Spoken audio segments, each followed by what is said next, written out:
Vamos a hacer entonces la mesa redonda. Voy a llamar a la mesa al doctor Fabián Madrigal Leal y una presentación. La doctora Vanessa Ramírez también nos acompaña. El doctor representa al Comité de Bioética del Colegio de Médicos. Él es pediatra, trabaja en el CIMA, también trabaja en el Banco Cervantes, que es el hospital de pediatría precisamente del país. Además, la doctora Vanessa Ramírez, ella es investigadora del INISA, Instituto de Investigaciones en Salud, y ella es la presidenta del Comité de Bioética, del Comité de Ética Ético-Científico de la Universidad de Costa Rica. Ella es la presidenta de este comité. Y el licenciado Olmedo Castro, también que les pido por que pasen al frente. El licenciado Olmedo Castro es representante de la comunidad ante el Consejo Nacional de Investigaciones en Salud. Cuando pensamos en la mesa redonda, también habíamos añadido otra persona más que desgraciadamente no pudo venir hoy, que es Lizy Dorado. Lizy ha trabajado de manera muy particular en una investigación sobre el asentimiento informado. Yo le pedí a ella que viniera, pero me pidió que se comparse porque ella trabaja en la Procuraduría de la Ética y parece que tiene un exceso de trabajo. Y, ¿cómo se llama? Tiene muchas complicaciones en esta Procuraduría. No sé por qué será, en todo caso tiene muchas complicaciones. Pero en todo caso, entonces vamos a proceder a esta mesa. Más allá de presentarla, yo quería, para introducirla, pues señalar varias cosas que quisiera pedirles a los expositores y un poco como situarnos. Como ustedes pueden ver, en esta mesa están una persona que es del área clínica, una persona que va del área de investigación y que es además del comité, y por supuesto que yo personalmente intenté que fuera así, un representante verdadero de comunidad. Olmedo representa en el CONIS a la comunidad nacional, y no es por ser institucionalizado, pero él tiene una alta experiencia. Él ha pertenecido a juntas de salud, ahora trabaja en la junta de salud del Hospital Banco Cervantes, y entonces creo que él nos va a hablar desde el otro lado, ¿no? Debemos de haber traído algún paciente, pero creo que aquí todos podemos serlo. Y la otra cosa que quería señalar es que, aunque tengamos el tiempo para ellos, yo les pedí unos 15 minutos de exposición, o sea que terminaríamos a las 3 las exposiciones. La idea es que sea una verdadera mesa redonda, y hacemos la mesa redonda somos todos, ¿no? Eso quedaría, a las 4. Y entonces la mesa redonda tiene sentido cuando todos los que tengamos voces para hablar y pues podemos hacerlo, sobre todo cuando tenemos cosas que decir. Este va a ser un espacio abierto después de que nuestros compañeros pues propongan su lectura del proceso de consentimiento informado o consentimiento informado, como queremos llamar.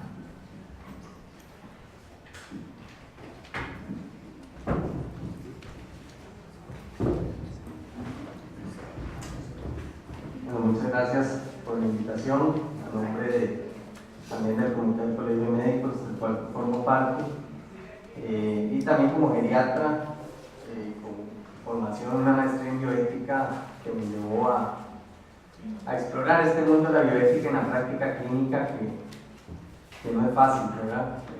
Lo más fácil es no explorarlo y seguir como se hacen las cosas, pero siempre tiene que haber un cambio.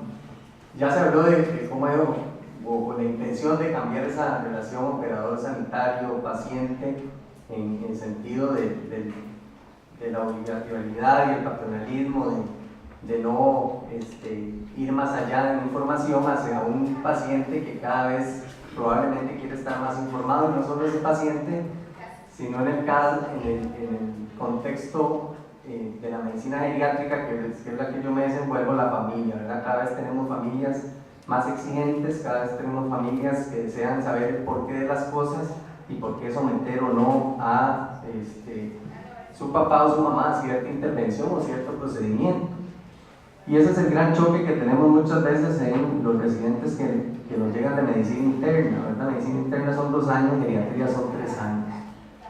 Y cuando realmente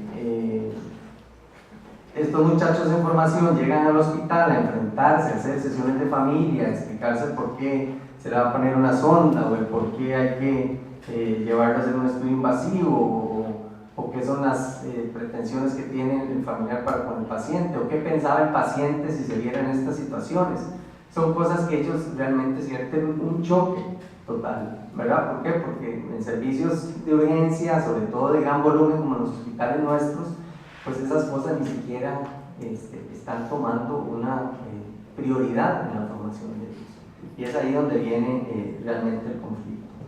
Nuestro primer deber debe ser una información, y esa información pues tiene que ser lo más amplia, lo más clara posible, para que el paciente, bajo su entendimiento y en compañía de los que él quiera asesorarse, pues pueda brindar una mejor decisión y comprender mejor lo que se le va a hacer. Tenemos que ver al ser humano como tal, ¿verdad? Con todas sus creencias, con todas sus vivencias que ha tenido, más allá de un simple ser biológico al que se le va a practicar algún tipo de procedimiento diagnóstico terapéutico para saciar nuestra curiosidad o para llegar a un diagnóstico que muchas veces pues, no va a ser importante para él ni para sus familiares. En esto del consentimiento informado, el paciente adulto mayor a veces se topa uno con muchas sorpresas, ¿verdad? Uno cree que el paciente mayor pues, carece de cierta inteligencia para comprender ciertas cosas, pero realmente se da uno cuenta de que más bien ven la vida muy práctica y muy sencilla cuando uno realmente se adapta al lenguaje, a la explicación real que ellos quieren tener del problema y así tomar una mejor decisión. Esto es un proceso, ¿verdad? Y como proceso tiene que empezar bien, y si no empieza bien no termina bien, ¿verdad? Si no hay una empatía de todo el grupo que está atendiendo al paciente, pues generalmente no vamos a llegar a buen puerto. Y esto no es solo del médico, ¿verdad? Eso va desde el guardia de seguridad, eso va desde la enfermera, eso va desde la secretaria, eso va desde del personal que da las citas para visitar al paciente enfermo. O sea, es todo, involucra toda una relación y toda una forma de ser de ese centro de salud que está brindando esa información. Hay un aspecto muy importante en esto del consentimiento, que hay una parte que lo menciona un autor, Howard Brody, que es, estamos haciendo una ética de relación o de decisión, ¿verdad? Cuando es de decisión, en decir, bueno, en un hospital, en un tercer nivel, el paciente está en una unidad de cuidado intermedio como la que yo coordino, pues hay que hacer las cosas y el momento es ya, ¿verdad? Y hay que reunirse con los familiares y explicarles y probablemente ese proceso de información no va a ser uno como si el paciente lo tuviera con su médico de cabecera o con su médico de atención primaria que lo ve diariamente en las consultas de crónicos. Entonces eso es algo también a tomar mucho en cuenta. Debemos adaptarnos y aceptar al otro indiferentemente de su posición, indiferentemente de su arraigo, de sus ideas que tenga. Aquí son cosas muy sencillas que a veces uno se encuentra con grandes sorpresas, ¿verdad? Y no se fue hasta hace unos años donde realmente este tema vino a traer un poquito de fiscalización y control, que se encontraba uno con que la secretaria era la que llenaba los consentimientos informados en los hospitales, o muchas veces cuando el paciente salía de la cirugía ya operado, pues se veía, no tenía consentimiento, vamos a firmar. ¿Verdad? Son cosas que uno dice, no puede ser posible, sí puede ser posible y eso pasa.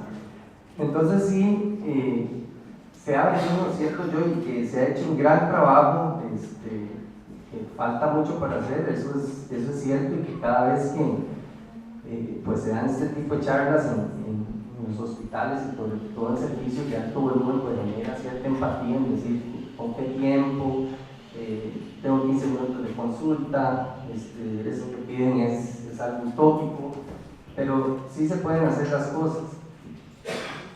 Yo creo que mucho es la voluntad del profesional de salud, ¿verdad? La voluntad del profesional de salud en estar haciendo un buen trabajo y considerarse que está haciendo un buen trabajo a la hora de informarle adecuadamente al paciente. ¿Qué problemas tiene el consentimiento? Bueno, el nivel de información al que está obligado el médico, ¿verdad? Muchas veces el médico y eso es parte del tipo, ¿verdad? No somos negativistas, todo es, ay, no, puede ser que sea un poquito, que le pueda pasar, no, hay que ser realmente franco en esto a la hora de explicarle al paciente cuáles van a ser sus riesgos y sus beneficios. El grado de autonomía que precisa el enfermo para dar ese consentimiento válido, lo que ya hablaron los expositores anteriores a mí, ¿verdad? Que muchas veces dejan las decisiones al equipo de salud, ¿verdad? Lo que usted piense, doctor, lo que usted desearía que le pasara a su enfermo familiar, etc. Y igualmente se sigue viendo también por parte del cuerpo médico como un requisito y no como un proceso, ¿verdad? Como un requisito en decir, ¿tiene consentimiento o no tiene consentimiento? Bueno, actualmente en el hospital estamos haciendo un monitoreo, ¿verdad? Que en el área de bioética clínica de Sendex pues, nos exige estar no solo haciendo monitoreo a los servicios, sino también al asegurado, ¿verdad? ¿Qué opina? ¿Cómo, si entendió lo que iban a hacer o no entendió, o si le aclararon las dudas o no? Y pues se hace la retroalimentación con todo el servicio en cuestión. Y pienso que así es como debe ir funcionando en todos nuestros hospitales, no solo involucrando la parte médica, sino también al usuario. Cambiar este paradigma de considerarlo exonerativo en malpraxis, y sí tiene que haber alguien que vigile el proceso, ¿verdad? Y alguien con cierta capacitación. Y para eso existen los comités de bioética clínica, ¿verdad? Que tienen que estar pues, atrás de esto y controlando y haciendo la labor lo mejor posible. Como un poquito más larga la charla, pero me acortó aquí el tiempo. Para invitarlos a este mundo de la ética clínica, voy a presentar simplemente dos casos que requieren de la deliberación de un comité multidisciplinario y tienen que ver con el asunto de hasta dónde llegar en medicina y sobre todo en nuestros pacientes adultos mayores, en donde muchas veces pues, nos encontramos con pacientes que no tienen capacidad para decidir, que obviamente tienen una autonomía subrogada, y muchas veces pues, de los servicios de urgencias pues, ya nos enfrentamos a esto, ¿verdad? Pacientes que ya tienen todas las máquinas, bombas de infusión, etcétera, para sostener esa vida, y pues no conocemos realmente si ese paciente deseaba eso o no, y a los familiares muchas veces se les hace difícil. Podemos hacer muchas cosas actualmente, ¿verdad? Estamos en la era de la tecnología y en la era de la medicina cada vez más especializada y más tecnificada, ¿verdad? Hay gente que tiene mínimo contacto con el paciente, ¿verdad? Y prácticamente por la especialidad que tengo, pues nos toca como integrar todo, ¿verdad? Lo que le digo al arritmiólogo, lo que le digo al especialista en hígado, lo que le digo al especialista en la retina, y integrar una serie de cosas en donde debemos establecer los límites de hasta dónde podemos llegar.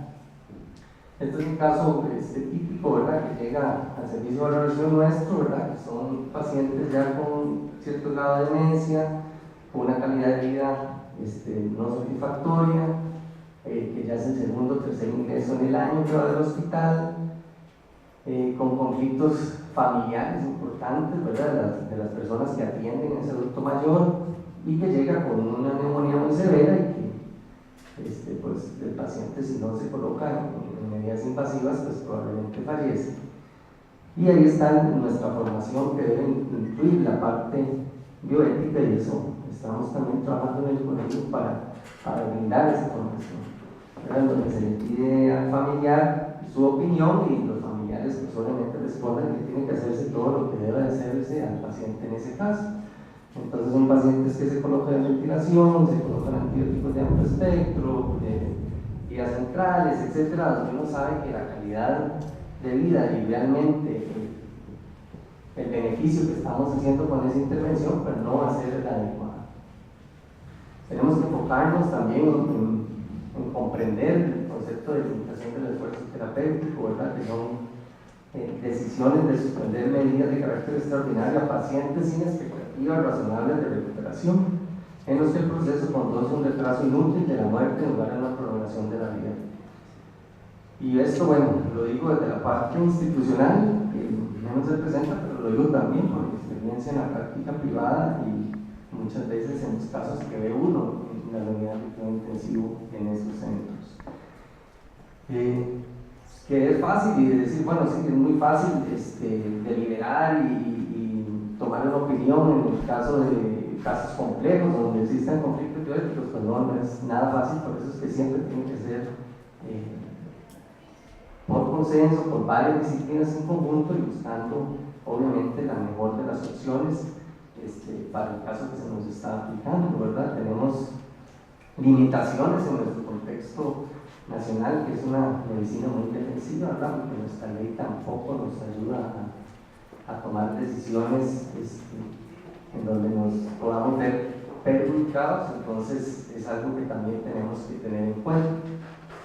Y ya para finalizar, esto es pues, un caso que simplemente fue bastante complejo para nosotros en el comité. Es un señor de 84 años, vendedor, agente vendedor pensionado, casado con secundaria completa, pensionado, que ya había tenido una enfermedad vascular cerebral hace 3 años, sin embargo él manejaba cierta autonomía, ¿verdad?, para sus actividades básicas y mantenía una comunicación fluida con su esposa y sus 2 hijos. Utilizaba una andadera y realmente tenía muy buen apoyo familiar, hijos muy comprometidos. Ingresa por una neumonía donde se detecta que por su evento vascular y su problema para deglutir pues hace una infección severa y es ingresado a la unidad a la cual yo coordino.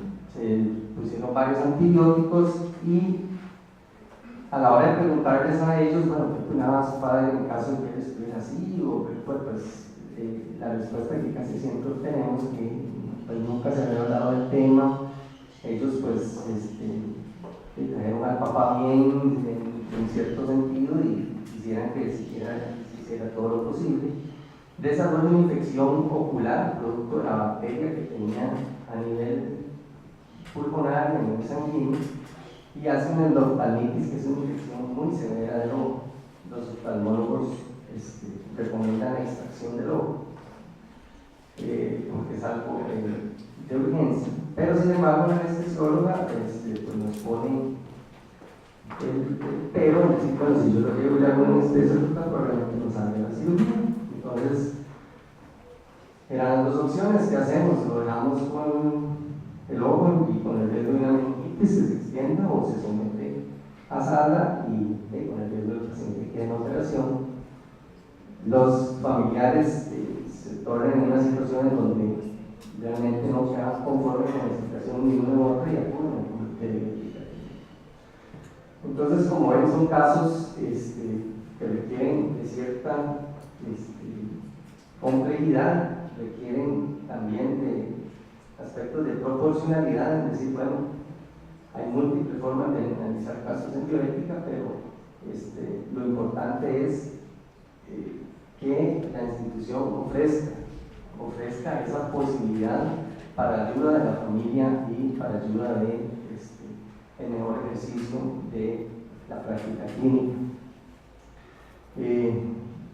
Siempre debemos de tener varias opciones o varios cursos a seguir, ¿verdad?, a la hora de hacer esa reunión con la familia e indicar varias vías posibles para esa solución y que se tome la mejor decisión una vez informado por parte del comité pues cuál va a ser ese análisis.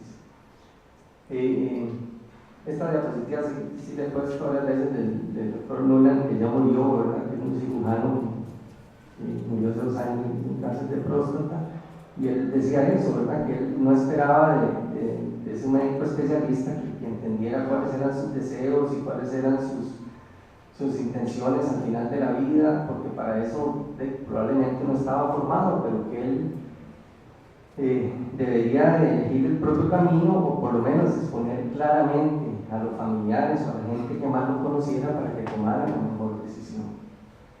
Y este es un libro que también los invito a leer, que es un libro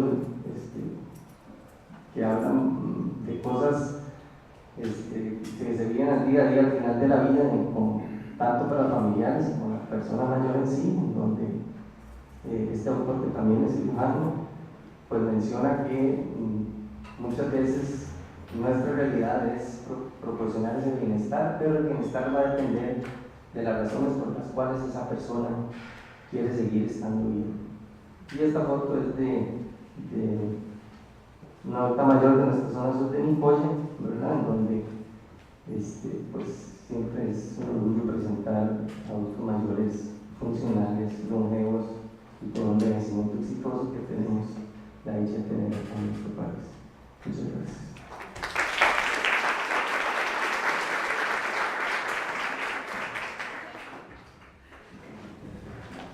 Por supuesto, como se dieron cuenta, el doctor Madrigal además es miembro del comité local de bioética del Hospital Blanco Cervantes.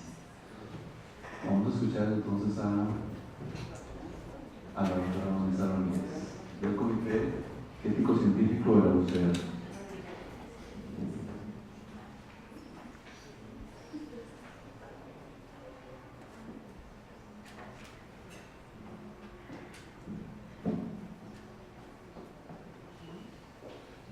Buenas tardes.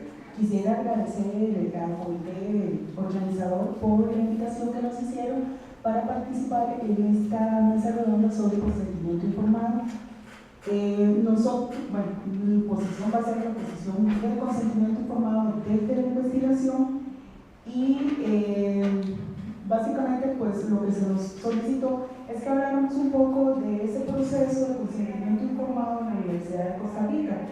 Entonces, algunas cosas les van a parecer un poco quizás teóricas o muy académicas, pero sin perder de vista el requisito ético del consentimiento informado, hay requisitos formales que tenemos que cumplir.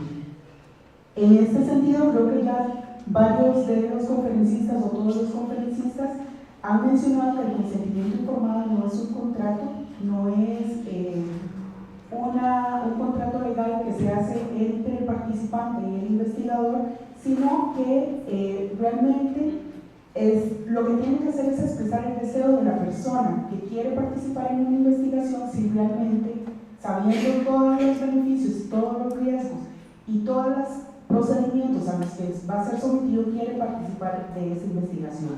Y el aspecto que tiene que ser voluntario, que esto lo hemos visto a lo largo de esta sesión. El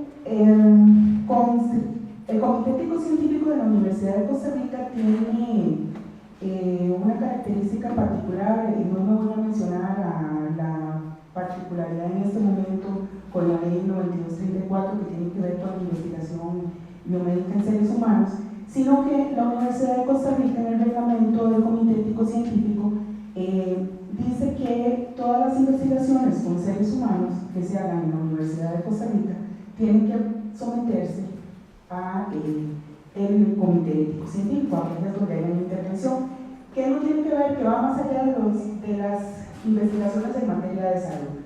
Sin embargo, como tenemos que ver, o bueno, como se ven diferentes investigaciones, voy a hablar de un consentimiento informado que tiene las características para ambos tipos de investigación y hay cosas que no voy a entrar en detalle porque son particulares de cada tipo, y algo en lo que también hemos insistido mucho es que tiene que estar hecho en un lenguaje sencillo y comprensible para la población meta.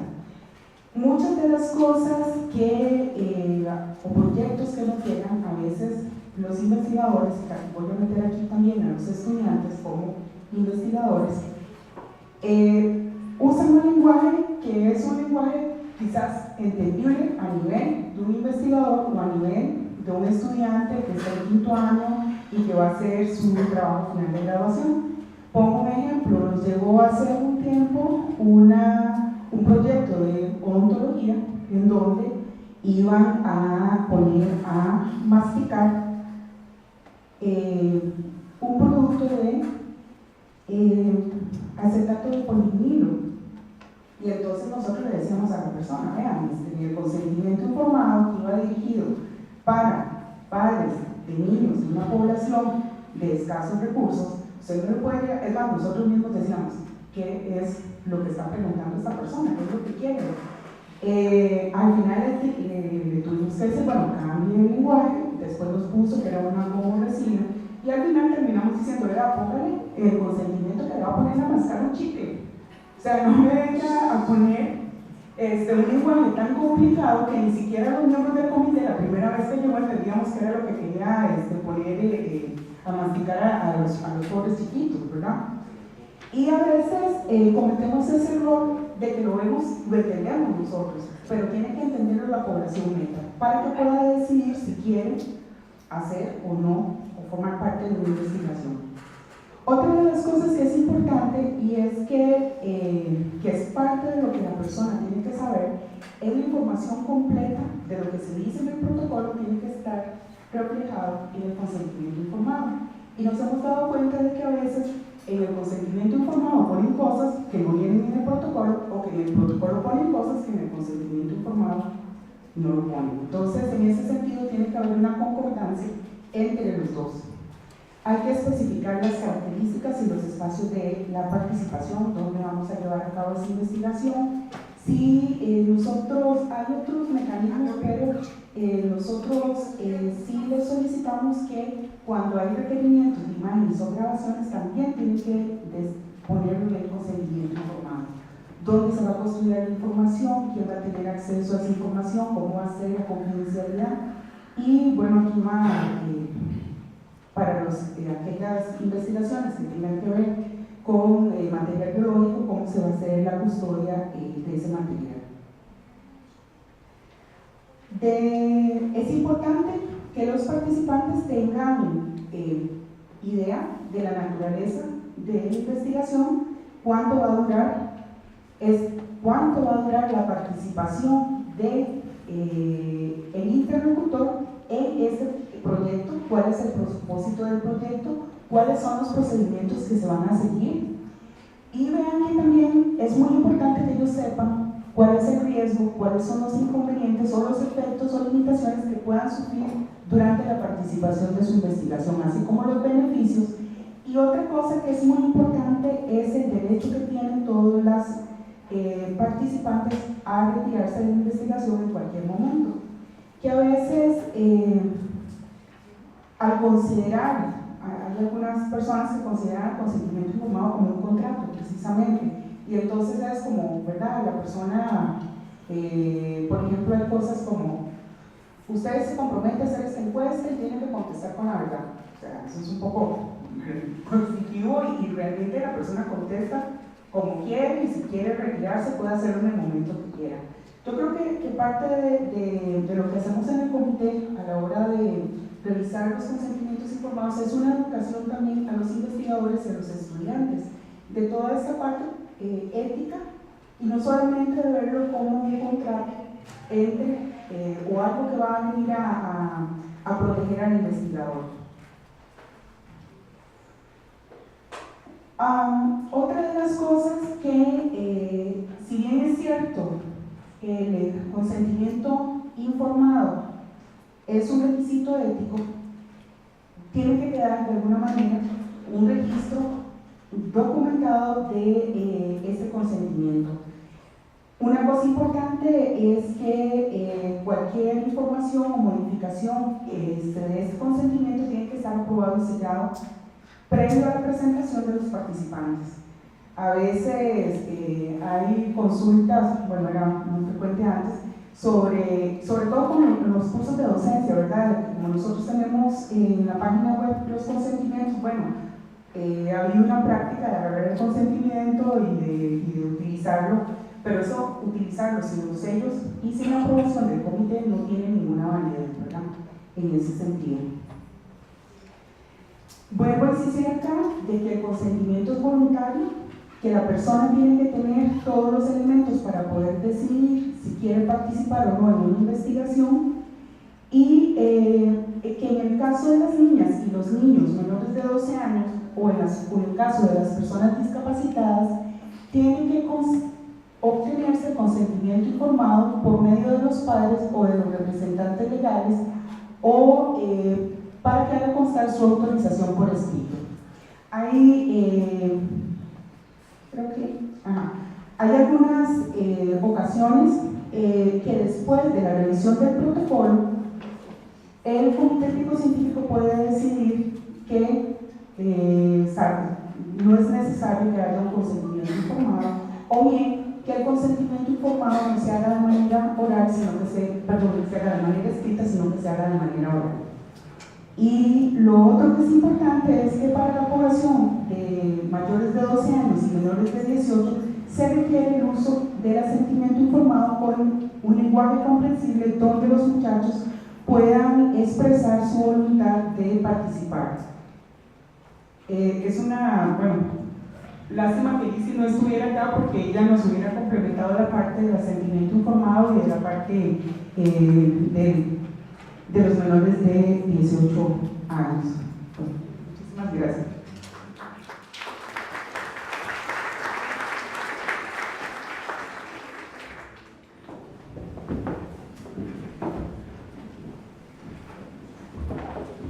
Bueno, muy buenas tardes. Me siento muy honrado que se me haya invitado a este simposio con destacadas personalidades nacionales e internacionales para hablar del tema tan importante que constituye el consentimiento informado. Pensé que era importante preguntarle a personas en general si sabían que era un consentimiento informado, y nadie sabe por eso. O sea, son dos palabras que no sé qué las inventó. Un poco reflejan la terminología que tienen los protocolos y los consentimientos informados, que generalmente tienen un nivel que no es comprensible para las personas que participan. Para la mayoría de las personas que participan en una investigación es necesario explicarles qué quieren decir esas dos palabras, pues no son claras para la gente común. Se trata de información necesaria que se debe dar a una persona, los riesgos, los beneficios y los derechos que tiene para participar en una investigación, y que si está de acuerdo con los mismos, acepte firmando dicho documento. Las personas que participan en una investigación generalmente son seleccionadas de centros hospitalarios públicos, que es, digamos, un poco la experiencia de nuestro país, o privados, pues se analiza que tengan las características propias de la investigación que se pretende realizar. Rara vez se hace, por lo menos yo no me he dado cuenta, por un aviso público que permita una participación más democrática, aunque al final se seleccionen los que se ajustan más a los requerimientos de dicha investigación. Las personas que participan lo hacen en la esperanza de encontrar algo que les permita mejorar su estado de salud o la solución para llevar un tratamiento que los estabilice en sus padecimientos. En todo caso, el consentimiento debe tener una descripción de los beneficios esperados con la investigación. Mi experiencia pasada en el Consejo Nacional de Investigaciones en Salud, regido por un decreto, fue la de encontrar que las empresas que se dedican a estas investigaciones y propiamente los investigadores y los integrantes de un comité ético-científico de los SEX están acostumbrados a utilizar un lenguaje propio de las ciencias médicas, al igual que lo hacen otras profesiones en sus diferentes participaciones, pero que no es entendible para personas que no pertenecen a estas ciencias, por lo que fue necesario permanentemente devolver consentimientos informados para que se aclare toda la terminología empleada, a fin de que cualquier persona participante o interesada en participar entienda de qué se le está hablando. Las enfermedades o padecimientos no se centran en determinados estratos de la población, pueden afectar mayormente determinadas áreas por condiciones que presentan, pero el tipo de persona afectada no corresponde a determinado nivel, puede ser cualquiera, por lo que el lenguaje que se emplea en los consentimientos informados debe ser tan claro y sencillo que pueda ser entendido por cualquier participante, por más humilde que sea. Para un representante de la sociedad civil que no domina el lenguaje técnico, el contenido del lenguaje de un consentimiento resulta fundamental para garantizar que cualquier participante va a entender todo lo que se va a realizar en la investigación, como decía, los riesgos, sus derechos, beneficios que puede obtener. Hay un aspecto que, como representante de la comunidad, me parece muy importante y ha sido un poco la experiencia en las que he participado, es el relativo a la póliza, que es un instrumento muy importante en las investigaciones y que cubre las eventualidades que pueden presentarse en el transcurso de una investigación. En nuestro país, el ente más especializado en el ramo es el Instituto Nacional de Seguros y no tenía ni tiene desarrollado este tipo de coberturas. Y las empresas extranjeras muchas veces no tienen representatividad en el país, lo que invalida su uso, pues no se puede obligar al participante a desplazarse a otro país y además no estaban claras y seguras las coberturas, siendo esto un aspecto fundamental para garantizar debidamente a los participantes, en caso de estas presentes situaciones, que lo ameriten. Este aspecto tan importante permanece igual en la actualidad y requiere un esfuerzo conjunto de todos los involucrados en el proceso para solucionarlo. Otro problema importantísimo que pude detectar y que aún persiste es la escogencia del miembro de la comunidad, pues normalmente se escoge a cualquier persona por amistad, cercanía u operación trabajo, y que no reúne los requisitos propios de personas que tengan alguna vinculación con el sector salud, que tengan experiencia en la participación de grupos comunales o nacionales en defensa de los intereses de determinado grupo y que tengan determinación de analizar a fondo un consentimiento informado. En uno de los casos que vimos recientemente en el CONIS, siempre me gusta analizar quién es el representante de la comunidad. Resulta que la representante de la comunidad es una señora que pone como referencia, es la que está recibiendo personas en cualquier empresa y que además decía que tenía un salón de belleza. Entonces, esas eran las dos referencias de la representante de la comunidad. Entonces, mi experiencia ha sido esa, en estar viendo en los diferentes comités que se escogen personas que realmente no llenan el perfil, porque para poder defender y velar por la comunidad, uno tiene que tener un interés particular, tiene que tener una experiencia donde haya participado en actividades que permitan defender a las personas y conocerlas mejor, pero no puede ser cualquiera.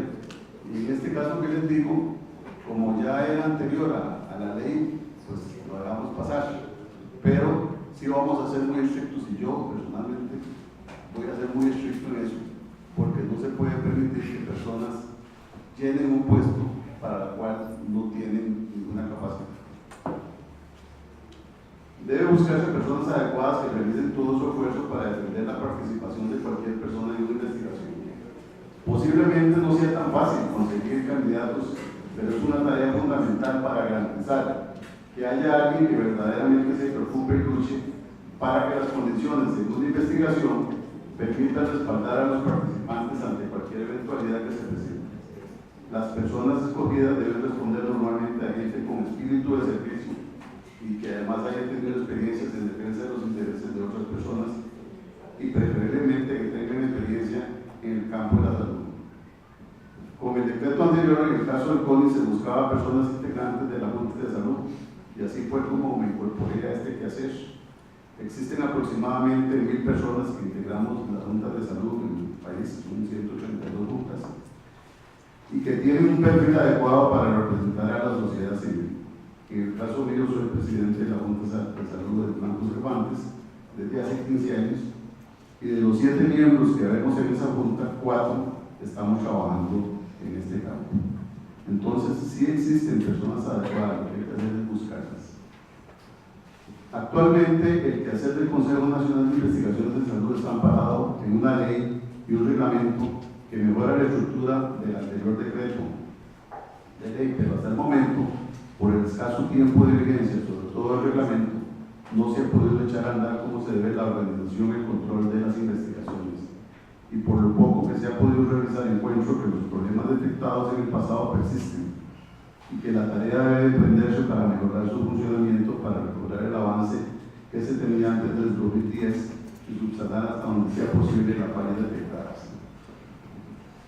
Hay aspectos fundamentales en el consentimiento informado, aparte de los ya mencionados, digamos la experiencia de revisión de consentimientos informados y de protocolos, tanto anterior como actual, consentimientos informados de 30 páginas y más.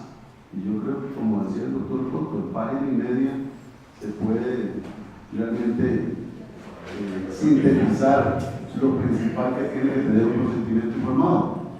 Desde luego que hay una serie de informaciones que pueden ser anexas para detallar todos los requerimientos que debe tener el consentimiento, pero son consentimientos que, como señalaba, manejan una serie de términos técnicos. Posiblemente en muchos casos no hay otra denominación, sencillamente la medicina se llama así, así hay que ponerla, pero la mayoría de la gente no sabe de qué le están hablando. Hay aspectos fundamentales que les decía, bueno, el participante no debe recibir ninguna coacción ni influencias para participar, ni médica, ni monetaria, ni de incentivos indebidos. La misma debe ser totalmente voluntaria. Debe tener claro que puede retirarse en cualquier momento de la investigación sin sanción o pérdida de los beneficios a que tenía derecho. El investigador debe dar oportunidad a cada participante de hacer las preguntas que desee, respondiendo de forma honesta, oportuna y completa. Hasta podría, según sea la complejidad del estudio, hacer una prueba oral o escrita para asegurarse de su comprensión. En algo que señalaban anteriormente las personas que me precedieron, se hablaba de que un paciente está con el doctor, que puede ser privado, que puede ser que después no recuerde. No, yo creo que todas esas cosas hay que preverlas. Posiblemente me parece que sea necesario que el paciente no acuda solo, que vaya acompañado de otra persona, y además, para defensa del médico o del investigador, yo creo que todas esas explicaciones deben de grabarse para que quede un respaldo de lo que se le dijo, para que después no haya malos entendidos. Debe brindarse la descripción de los beneficios directos que se espera para los sujetos que participen en la investigación, en caso de haberlos, y la duración del proceso. Los eventos adversos, molestias, incomodidad, dolor, riesgo o inconveniencia que pueden presentarse en el transcurso de la investigación, y las medidas sin costo alguno para hacerse cargo de ese aspecto, incluyendo riesgos para la salud o el bienestar de su pareja o cónyuge. Este aspecto resulta muy interesante, pues puede suceder que el compañero o la compañera de la persona que participa en una investigación resulte afectada por el desarrollo de la misma, lo cual debe estar cubierto. Profesional responsable al que debe acudir ante cualquier eventualidad y personas que podría contactar en el caso de tener preguntas acerca del estudio de sus derechos, que no solamente cuando firme el consentimiento, la persona cuando tenga dudas y cuando quiera hacer cualquier pregunta, los investigadores están en la obligación de responder a las mismas en el momento en que ésta se presente. En cuál o cuáles centros médicos se le atenderá al presentarse situaciones que ameriten su atención. Cuando ocurran cambios en los procedimientos o condiciones de un estudio, sobre todo los de largo plazo, el investigador debe solicitar nuevamente el consentimiento informado para los participantes. Cualquier restricción a las posibilidades del sujeto o participante de preguntar y obtener respuestas antes o durante la investigación pone en peligro la validez del consentimiento informado. Algo que me parece importante mencionar y que está dentro del cuidado del representante de la comunidad es que en algunos tipos de investigación los potenciales sujetos deben recibir asesoramiento acerca de los riesgos de contraer una enfermedad, a menos que se tomen precauciones. Ejemplo, el caso de las vacunas VIH, VIH-Sida. Cuando el investigador es médico de pacientes que van a participar, es difícil apartar la influencia de este en sus pacientes. De ser necesario, debe pensarse en que el consentimiento sea solicitado por un tercero neutral.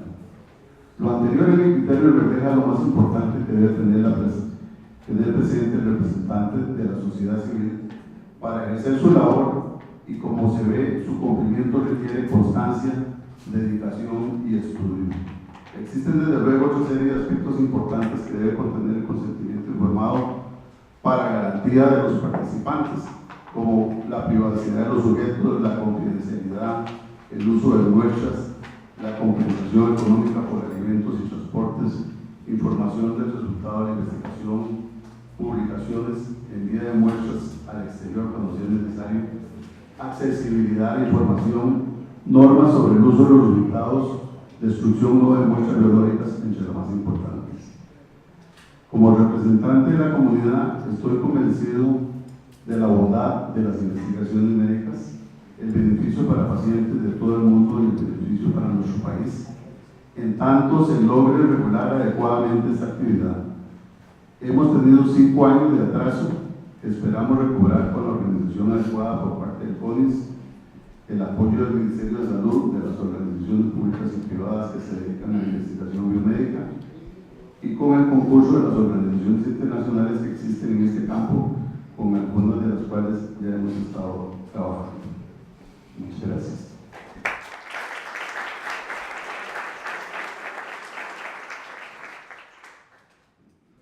Muchas gracias a los compañeros de mesa. Yo quisiera, antes de dar la palabra, decir un par de cositas así, aprovechando que sobraron 3 minutos, cuidado, hay 3 cositas.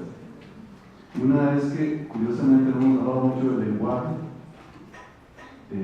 hablamos mucho de comprensión, hablamos mucho de conocimiento, pero no el medio de comunicación necesariamente. El problema del lenguaje es un problema interesante. Yo he estudiado algunos años griego y aprecio mucho griego y amo mucho griego, pero cuando uno conoce a los médicos y la gente que trabaja, entiende que deberíamos saber más griego cada vez, porque habla más en griego que en español. Desde los salmos, el jepas, o sea, todas estas palabras que se les sale por todo lado cada vez que uno se va a encontrar con alguien, y como que en lugar de decir de verdad, pues acuo, dicen de una manera así. Muy curioso, es muy interesante, pero lo del lenguaje me parece que es una cosa, es un tema que ha quedado ahí un poco por fuera. Y también me parece que hay una cosa que hemos dejado tanto, ahora se mencionó, pero no lo tuve tampoco tan claro, y eso que es una anotación que también para considerar en la discusión, y es que el consentimiento informado tiene algunos elementos que no son necesariamente racionales, muchos elementos que no son racionales. Hay un conjunto de elementos emocionales que están ahí a la par, desde el miedo que tiene uno hasta el entusiasmo que se une a una posibilidad. Y yo creo que estos otros tampoco los hemos considerado con tanto ahínco en el día de hoy, entonces en buena hora que se puedan considerar. Y finalmente una anotacióncita, yo no tengo filosofía griega, y entonces me gusta mucho traer cosas de la filosofía griega a considerar. Es muy diferente, según por lo menos el Crisipo de Soles, la comprensión a la aprehensión al consentimiento. Según el Crisipo de Soles, aproximadamente comprender, pues yo entiendo, yo comprendo. Aprender no es aprender, sino aprender con esa intercalada. Incluye el agarrar con mis manos, sostener. Y consentir incluye un dato distinto, que es llevarse esto que yo sé y comprendí, llevárselo a mi voluntad. El elemento voluntad no es un elemento totalmente racional. Yo creo que cuando algunos que deben estar aquí casados, yo cuento, sabe que uno, digamos, cuando decidió casarse, posiblemente no estaba en todos sus cabales. Y digamos que la decisión fue buena, por hipótesis, digamos, por bondad generosa. Digamos que la decisión fue buena, pero está marcada por muchos elementos que son racionales, que uno mide y se calcula, ve lo de la casa, que se puede hacer no sé qué, que si me sirve con este negocio, que este contrato, no sé qué, pero si no está la parte efectiva, como que no funciona mucho la decisión. Y cuando uno está hablando del cuerpo de uno, también como que la parte esa corporal no solo incluye elementos racionales, sino también elementos de ese otro orden, muy emotivos, que quizás acompañan. Y entonces yo a mí, voy a hablar de mi experiencia, yo tengo una experiencia familiar muy particular, y por mi experiencia familiar puedo decirles, como papá,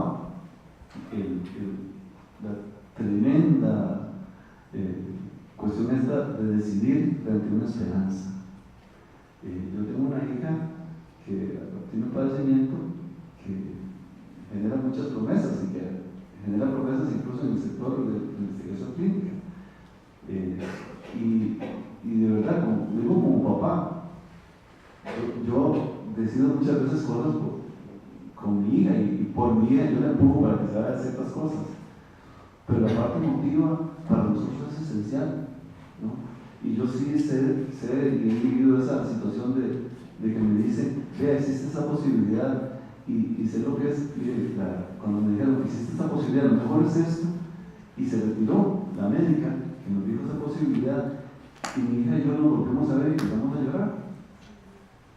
Y lloramos de la esperanza, no lloramos de saber una opción, no lloramos por la sola esperanza, porque quizás podemos acabar con aquello que nos estaba haciendo mucho mal. Entonces yo quería traer esa evaluación porque de pronto, repito, son algunas 3 cositas que están como a considerar. Pero vamos a abrir el espacio para que todos los que quieran hablar, tenemos 45 minutos antes del aguacero. Entonces vamos a hablar de creo que vi primero a Gustavo. Gracias, Luis. Yo creo que no hay aguacero, que tenemos más tiempo. Yo creo que hay consenso en esto del consentimiento informado, que debe ser conciso, breve, pertinente, escrito en un lenguaje popular. Pero todas las exigencias de los comités éticos van en contra de eso. Yo tengo la oportunidad, yo trabajo en un proyecto de cáncer de mama con Toronto, gente de Toronto en Canadá, y yo sé de paso, lo conozco, el consentimiento de ellos es página y media, menos de página y media. El nuestro, actualmente, recién revisado por el CECI, ya va por 6 o 7 páginas. Y cada vez tenemos que meterle más y más información. Eso quiero dejarlo ahí para que ustedes hagan los comentarios respectivos. Un asunto ético. Yo me estoy enfrentando, en este momento el proyecto está en marcha y trata de estudiar la incidencia de todo un año en Costa Rica de cáncer de mamas. Entonces, para mencionarles, el sábado estaba yo en Upala, consintiendo y realizando un cuestionario y tomando la muestra de saliva de una participante y su control en este lugar de Upala, un lugar bastante remoto. Por más esfuerzo que uno realiza con el consentimiento, ellos siempre dicen que sí lo entienden, que sí lo entienden, que sí lo entienden. Por una pregunta posterior, uno se da cuenta de que no han entendido absolutamente nada. Y eso es un problema ético extremadamente serio. La pregunta que traigo a colación es ¿qué hacemos al respecto? No la consentimos, le retiramos la información, ya probablemente se terminó todo el proceso. Es un asunto extremadamente complejo y que a mí me preocupa porque evidencia que no se ha entendido absolutamente nada. Y un comentario, con todo respeto, con respecto al representante de la comunidad. A mí me sonó muy discriminatorio lo que usted dijo. Muy discriminatorio. Hay que revisar esa concepción, porque casualmente si tenemos un representante de la comunidad, eso es lo que se requiere, no un especialista en la materia.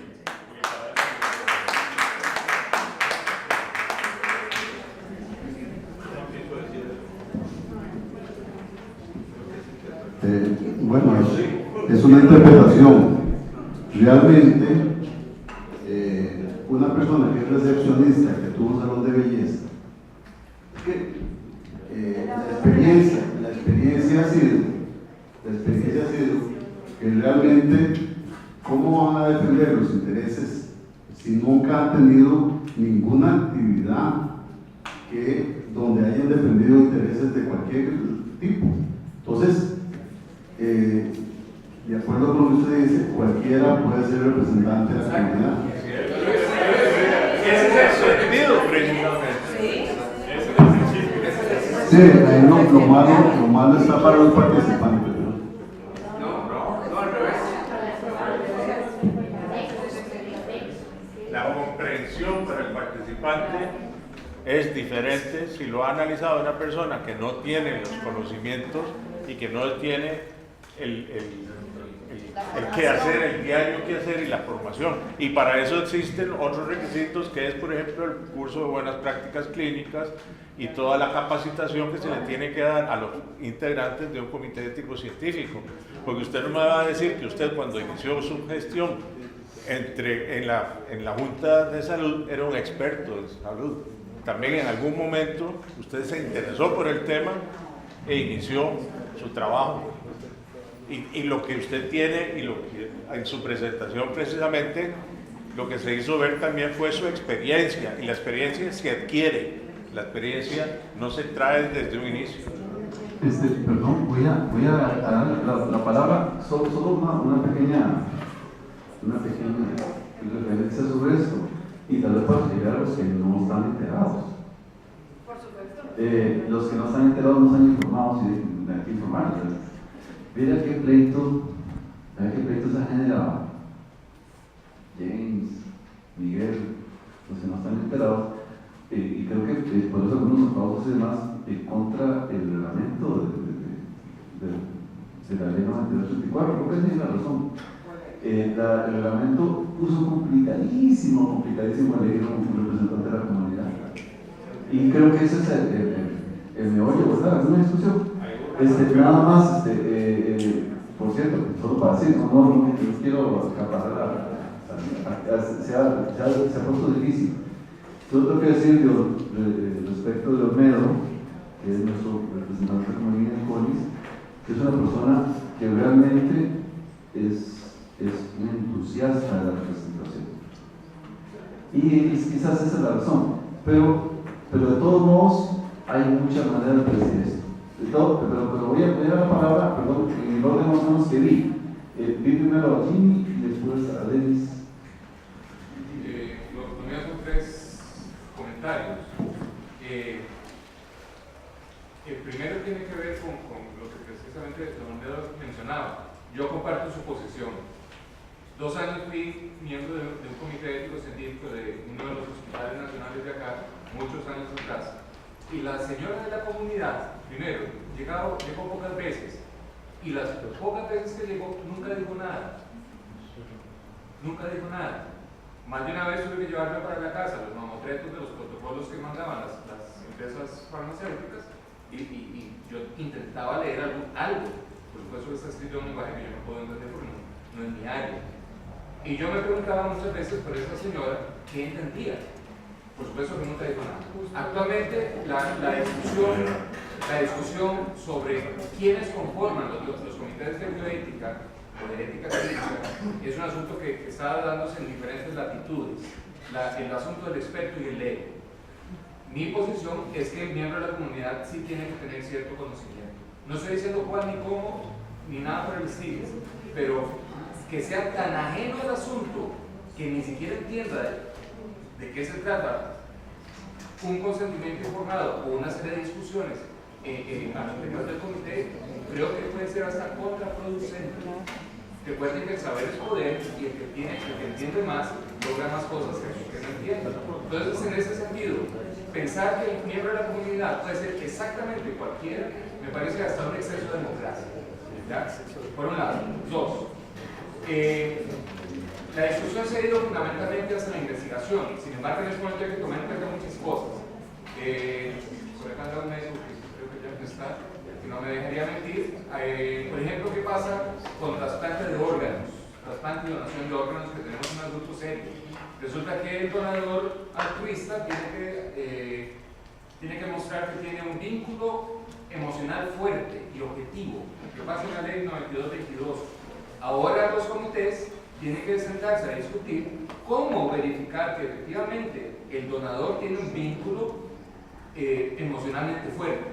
Por supuesto que hay que acudir a trabajo social, hay que acudir a la psiquiatría y eventualmente hay que repetir esas entrevistas para poder estar seguro.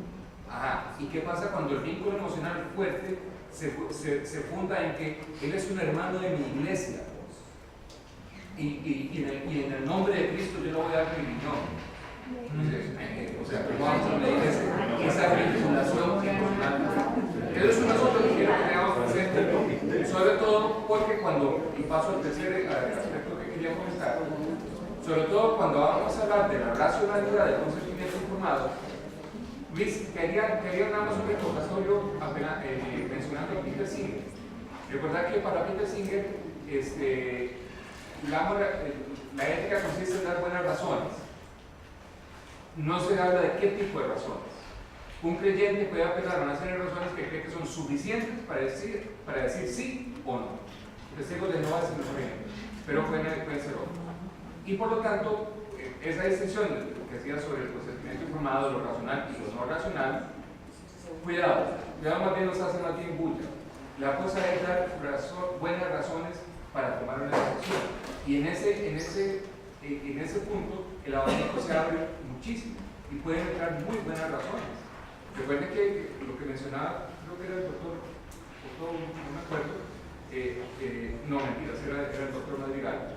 La última cita, o sea, el paciente pone razones que son suyas, ¿ya? Y pueden ser de cualquier índole. Entonces, todos esos comentarios nada más agrego para que veamos un poco con mayor profundidad qué consiste dar un consentimiento informado. Y por eso hay que insistir en la idea del proceso y no tanto de firmar un documento. Creo que sí. Yo quería hacer dos observaciones. Una pregunta que se habló sobre la posibilidad de un consentimiento informado oral. Entonces nos quedamos con la inquietud que queríamos que se aclarara un poco más la idea del consentimiento oral. Y lo otro era, bueno, definitivamente lo polémico que se señaló sobre el representante de la comunidad. Sobre eso una reflexión previa. Yo en ocasiones participo en este tipo de foros y hago la diferencia entre lo que se llama bioética y el tema del bioderecho. Efectivamente, como decía el compañero allá arriba, la bioética es un marco de razones para la reflexión y la toma de decisiones o el diseño de políticas. Pero el bioderecho es el derecho escrito, ¿verdad? O independientemente del sistema jurídico, podría ser no escrito en el sistema anglosajón, pero son reglas obligatorias que usted debe seguir y que orientan necesariamente, agregaría, esas discusiones. O sea, por más buenas que sean sus razones, si esas razones son contrarias al derecho o no son consecuentes y consistentes con el derecho, sus razones no son atendidas. Fundamentalmente, entonces, ¿qué dice el derecho? En el caso de nuestra ley, bueno o mala, o sea que a ustedes no les guste, con particular énfasis en el tema de la representante de la comunidad, dice que es una persona lega en derecho, que no es sujeta a reelección, precisamente para que continúe siendo una lega en derecho esa persona. Además, algo que se señaló sobre esa es que es para que represente el conocimiento mínimo y que sea un verdadero representante de la comunidad y no alguien para que precisamente lo que se ha hablado aquí, que ese consentimiento informado pueda ser entendido por cualquier persona. O sea, ahí no nos sirve a nosotros un exministro de salud o un médico pensionado o un especialista en biomedicina, ¿verdad? Eso no es lo que interesa, es que sea precisamente una persona con el común del conocimiento.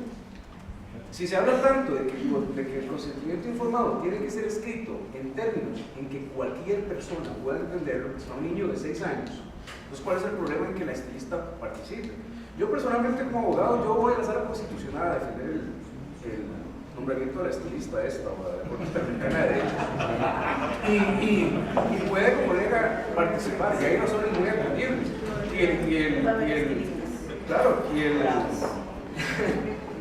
Y el derecho positivo atiende las razones en este caso.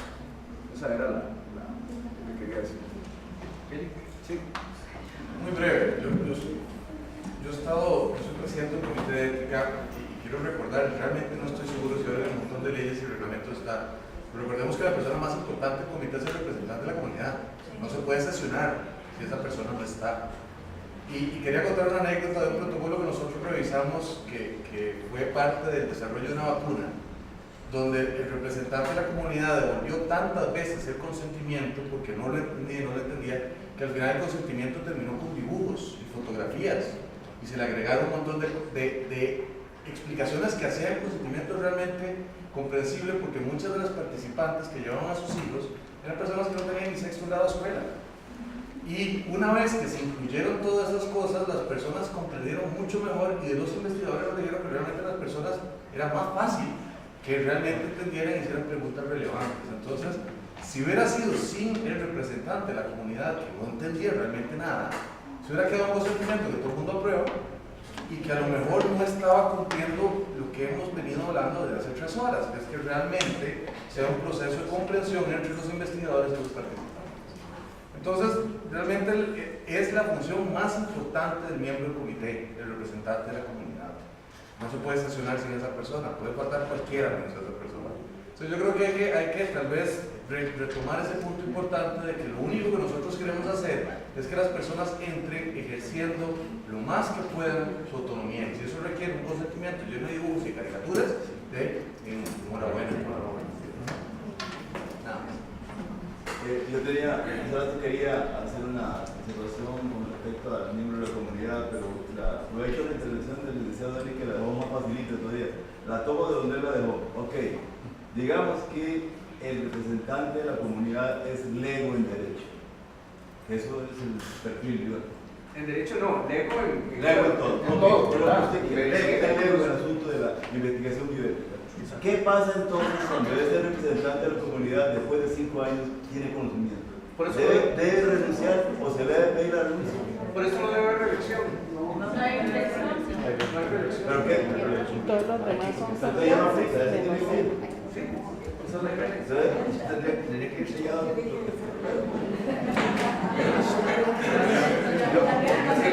Hay dos corrientes en ese aspecto. Yo particularmente de una vez para todos. Eso se lo aplicas cuando le toque la reelección. Que no hay reelección. Obviamente hay dos corrientes, a cada uno que quiere que sea lego y otro que tenga experiencia. Yo particularmente me inclino de que tiene que tener experiencia. Pero la pregunta es... Sí, ¿tiene que tener un curso de buenas prácticas clínicas? Sí, yo creo que no necesariamente hay que ver. Y no sé si es erróneo, pero creo que en el reglamento hay una salvedad ahí respecto de cuánto tiene que tardar el representante de la comunidad. La salvedad dice habla de reelección posible. En el caso de los comités, no en el CONIS. En el CONIS son 3 años y listo, ¿no? Independientemente de que uno esté de acuerdo con eso o no. Nada más eso como una aclaración. Pero sí quedó un poco abierto en el otro caso. Pero el reglamento del CONIS dice que tiene que Vamos a seguir un momentito. Jimmy, otra vez. Nada más agrego otro elemento. Si hablamos de un representante de la comunidad, que sea lego, como señala no deberíamos considerar el criterio de diversidad, porque yo no sé si efectivamente un miembro de la comunidad puede representar comunidades cabecas. No, es que sí estamos de acuerdo, perdón. No, pero tenemos un problema. La cabeca habla muy poco español. No es cierto.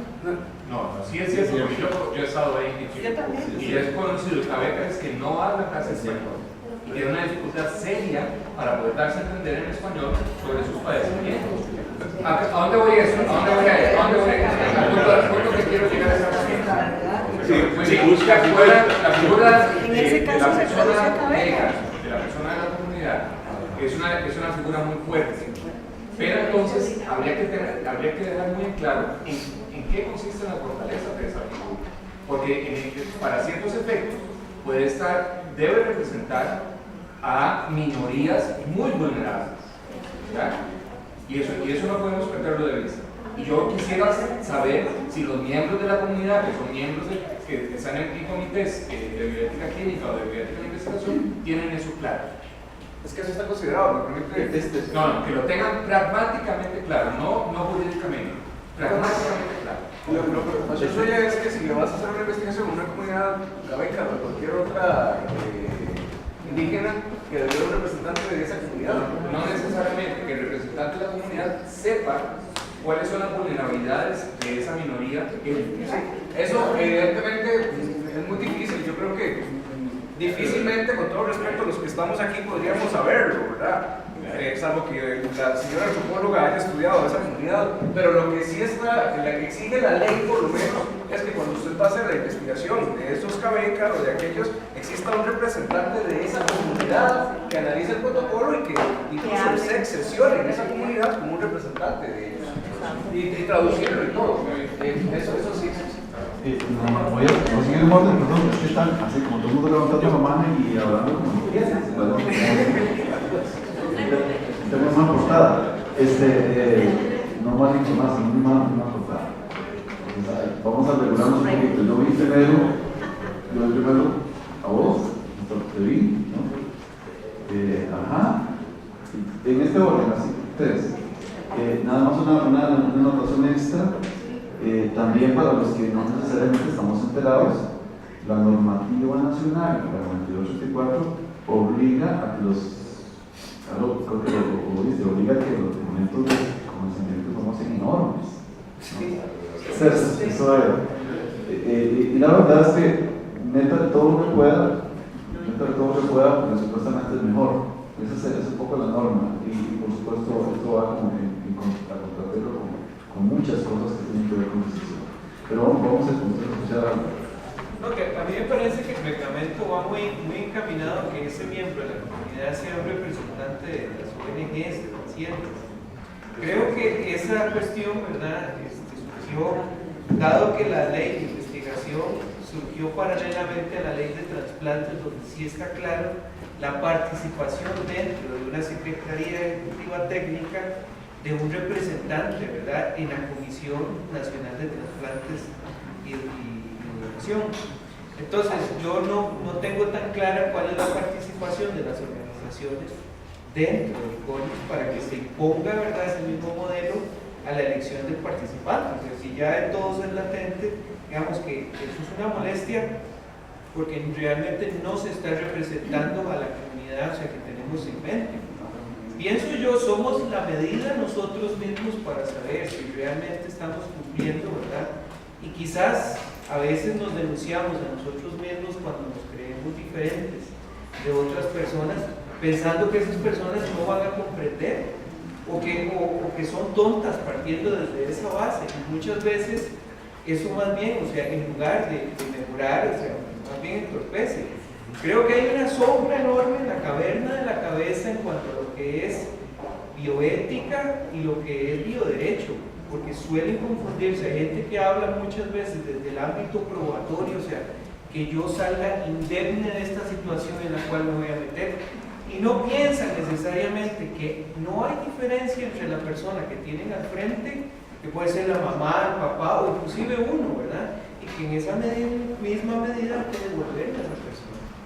Entonces, yo creo que sí hay, o sea, confusiones y se mezcla, ¿verdad?, el ser en este asunto.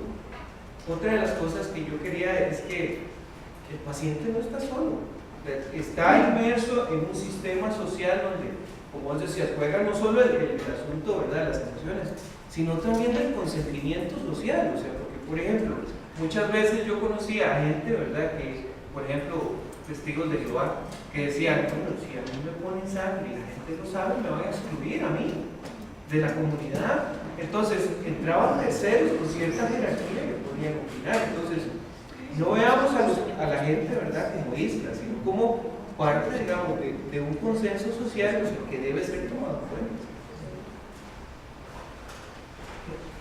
Mi nombre es Luis Fernando Aragón, soy del Centro de Investigación en Ciencias del Movimiento Humano. Quisiera plantear una perspectiva del investigador que yo creo que es importante tener en cuenta, especialmente si estamos hablando de la parte ética. Yo traté de usar consentimientos informados cuando la Universidad de Costa Rica no tenía institucionalmente a nadie que me los revisara, porque yo estaba convencido de su importancia. Y me parece que con el reglamentismo y todo el bioderecho y la bioética y las especialidades y todo esto, se está cometiendo un grave error o se está promoviendo un posible grave error en nosotros los investigadores. Nos están dejando la sensación de que el sistema o el consentimiento o lo que sea puede ser lo suficientemente perfecto como para que yo como investigador me pueda lavar las manos. A mí me dicen qué hacer, yo lo hago y procedo con mi investigación. Y eso es un error terrible, porque como investigador yo soy el que mejor conozco cuáles son los riesgos, yo soy el que mejor conozco cuáles son los problemas con la población, sus vulnerabilidades. Claro, no soy perfecto y eso se ha demostrado a lo largo de la historia y por eso existen todos los mecanismos que existen de supervisión. Pero yo también como investigador tengo una gran responsabilidad y tengo que ejercerla. Si dejo todo en manos del sistema, no estoy siendo responsable yo en la conducta de mi investigación. Gracias. Mi nombre es Andrea Costa. Yo quiero seguir en la línea de Luis Fernando en el sentido de lo que apuntaba James y apuntaba Miguel. Yo creo que lastimosamente la bioética se ha explicado desde la academia, pero no se llega a hacer. Entonces, muchas veces tenemos ese enlace incluso con el Ministerio de Educación Pública o el Ministerio de Salud, que deberían ser espacios para aprovechar esa educación en bioética. Y es una educación bioética no solo universitaria, no solo encaminada a investigaciones de tipo académico o de ensayos en el que se utiliza al ser humano, ¿verdad? Yo creo que es muy importante dar énfasis en esa educación de escuela, de colegio, a través de la educación cívica, ¿verdad? Y ahí es donde tenemos llenamos ese espacio que don Olmedo decía, bueno, es que una persona que no sabe, que no ha sido familiarizada con el tema bioético, bueno, pero se le puede enseñar, ¿verdad? Se le puede enseñar. Entonces, yo sí quería apuntar, ¿verdad?, que eso es muy valioso de la jornada de hoy. Luego, quiero también hacer énfasis en lo que don Luis decía del lenguaje. Ahorita estoy trabajando en un hospital donde el paciente recurrente en el hospital es un paciente con baja escolaridad. Es un paciente que incluso no sabe leer ni escribir. Entonces, acudir a esos dibujos, a esos diagramas. En este momento, por ejemplo, las certificaciones ISO a nivel internacional ya no nos piden documentación. Nos están pidiendo en estos momentos infogramas, imágenes, porque esta es la sociedad del cambio, y hacia eso vamos. Muchas gracias. Gracias. Voy a hablar de 1, 2, 3, 4, 5, 6.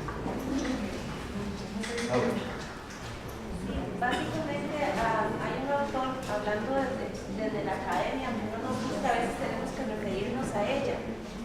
Agustín Esteves escribe precisamente sobre los comités de bioética y sus miembros, que eso es un tema que no se ha terminado todavía evidentemente de concretar quiénes son los que deberían concretarlo, quiénes no. Y hablando del representante de la comunidad, él hacía referencia precisamente a lo del Lego, pero todos somos Legos en diferentes campos, porque yo tuve una formación y una deformación en mi profesión, pero tengo un gran desconocimiento del resto de las aproximaciones que tengo a la realidad, y todos somos así. Tenemos nuestro ego en muchas formas. Cuando él habla del ego que debería estar en una comunidad, me llama la atención que ustedes mencionan que ese ego se puede educar en un comité para que vea la estructura en el sentido de cómo deberían ser las normas. Pues obviamente no puede ser el ego totalmente, me decía el doctor, de que no sepa absolutamente nada. Algo tiene que saber, porque tiene que ser un ego incómodo. Por eso el representante de la comunidad es tan importante. Por eso es que hace las preguntas incómodas. Generalmente eso es lo que ocurre. Y en la construcción precisamente del consentimiento informado, la corriente suramericana invita a que tal vez desde la comunidad se haga ese consentimiento informado, y no que se le traiga y diga toma esto, sino que se construya con el grupo de personas al que se va a hacer dirigir ese consentimiento. Bueno, mi nombre es Román Navarro, soy miembro del Consejo Nacional de Investigación de Salud, abogado, no sé de la materia mía. Nada más para hacerles una sugerencia que ya algunos han hecho y creo que es lo que más se les invita a hacer. Quiero hacer público, y consta en las actas del Consejo, que el reglamento nosotros lo conocimos con la publicación en la Gaceta. Reiteradamente lo solicitamos y se nos negó. Entonces quiero decir que es muy buena la práctica que han seguido algunos de proponer cambios, reformas, y creo que eso será algo a lo que habrá que abocarse a hacer reformas. Entonces, en buena hora los que ya han hecho, y en buena hora los que todavía en tiempo sigan enviando y proponiendo los cambios, y ya en su momento pues, seguirá el procedimiento que la ley establece para la reforma también, pero me parece que sí es pertinente. Entonces, insisto, para los que lo han hecho bien y los que no, pues que ojalá lo hagan. Y donde nosotros, por lo menos este servidor, tan nuevo como ustedes, cuando conoció el reglamento, y desde luego tengo también mi opinión pues, respecto de muchos de sus artículos. Entonces, una invitación a que todos...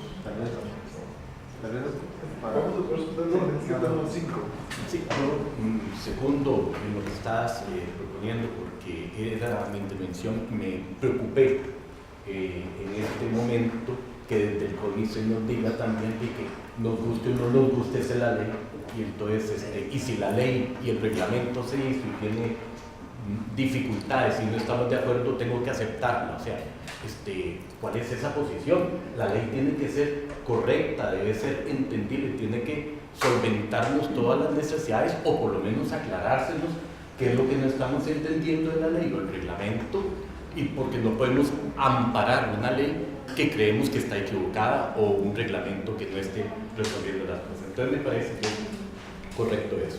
Luego creo que estamos, y discúlpenme, pero olvidando la esencia de las presentaciones primeras, y que es que estamos viendo al consentimiento como en sí mismo y nos hemos olvidado del proceso para llegar a eso.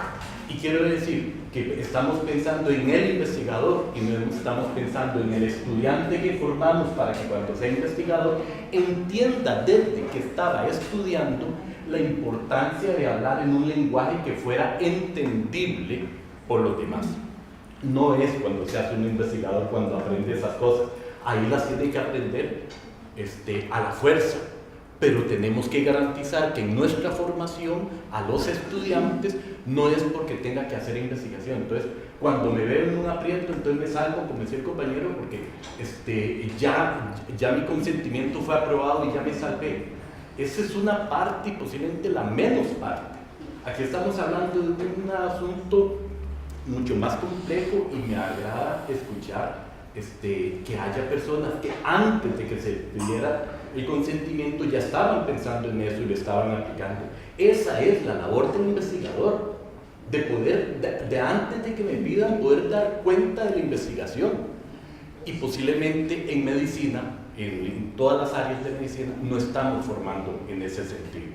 Tan es así que lamentablemente, y aquí viene el ego, lo que entendemos nosotros desde fuera, los legos, es que los médicos y los abogados también se amparan en el lenguaje para que no entendamos de qué trata el asunto. Pero esto pasa también con el arquitecto, que viene y te explica de cómo va a ser la casa y la luz y unos tecnicismos y que no entiendes y cómo le vas a decir y que no, y si lo explica tan bonito. Y no es eso lo que estamos haciendo desde que formamos estudiantes y le decimos que tiene que usar un lenguaje que sea fluido y demás. Esto es, creo que si nosotros comenzáramos a trabajar desde las aulas a formar profesionales que se den a entender, poco tendríamos que estar en esta discusión. Y esta discusión quedaría solo para aquellos que no quisieron aprender y que hicieron mala praxis. Pienso yo. Muchas gracias. Bueno, buenas tardes a todos. Yo soy un investigador que tengo pocos años de estar en esto de los consentimientos y les voy a dar mi posición de alguien que apenas está comenzando. Me parece escalofriante el hecho de que para investigar haya tantas trabas, porque la idea mía de ser investigador es aportar información útil a los médicos para tratar enfermedades y a sentir tantas trabas al ver que la ley va por un lado donde los expertos de otros países van por otro. Primero asusta, o sea, uno dice, bueno, la idea de la globalización es eso, globalizarnos, copiar lo bueno y traerlo aquí. Parece que más bien estamos copiando todo al revés. Segundo, veo que hay dos tipos de consentimiento a mi parecer. Una para procedimientos quirúrgicos, que mucho de las presentaciones se basan en eso, y otra ya en investigación propiamente, que creo que tal vez eso se debiera ver desde dos puntos de vista totalmente diferentes. Como lo dijo el señor, cuando nos conviene que la otra parte no entienda que me puedo cometer un error de procedimiento, entonces hago consentimiento de la forma más complicada y más florida posible para que si pase algo me cubra. Y eso es algo que está más orientado a esos procedimientos. En el punto de vista de investigación, yo lo que quiero más bien conocer, descubrir algo que pueda ayudar a tal fin. Que de ese lado me parece que uno debería promoverse. Y también hay otro tipo de consentimiento que tal vez no se vio acá, apenas se tocó, que es el consentimiento que favorece ya lo que son casas farmacéuticas. Que ahí el interés plenamente es monetario. Y yo no voy a tapar el sol con un dedo. O sea, las casas comerciales se meten para ganar. Y generalmente ayudan y todo eso, pero siempre hay interés monetario. Y por ende, ese tipo de consentimientos también tienen que verse desde un punto de vista que no vaya a lesionar a los pacientes. Creo, no sé, los pongo ahí, obviamente yo no tengo toda la experiencia del mundo. Me gustaría que la mesa me reflexionara si cometía algún error, pero así es como lo veo yo y me parece como que más bien en lugar de dar ganas de investigar aquí en Costa Rica, más bien lo que dan ganas es de mejor quedarse quedito y no hacer nada, porque es como una traba enorme. Vamos a la doctora. Yo creo que, perdón, no vamos a responder exactamente el asunto porque ameritaría mucho, pero hay muchos tipos de consentimiento, ¿no? Hay la variable clínica es una, la variable de investigación es otra. Sé que aquí hay agentes de compañías también, no necesariamente se puede satanizar una cosa a la otra, no hay problema en que eso está claro en general. Sí te puedo decir nada más una cosa, y es que efectivamente las herramientas que tenemos normativas son muy exigentes y para los comités ya es norma, o sea, está establecido en la ley, o sea, nosotros podemos aflojar ciertas cosas, pero de pronto ciertos núcleos, verás qué difícil que es. Hay solicitudes que están expresas. Para los que somos parte de comités, si usted no acata, antes acata. Y hay posibilidad de algún cambio, porque, o sea, realmente hay posibilidad de cambios, no inmediatos, pero a 5 o 10 años. En términos normativos, es la ley. yo creo que el reglamento es muy manejable, pero la ley es más rígido porque cambiar hay que pasar por la asamblea. Sí. Pero perdón, voy a ir en el orden, disculpen. Sí, mi nombre es Berna Abuela, yo trabajo en la Universidad Nacional, en el Instituto Regional de Estudios de Sustancias Tóxicas. Soy investigadora y profesora y también soy la presidenta del SECUNA. Nada más me parece sumamente interesante. Sí, yo quería nada más comentar 3 cosas.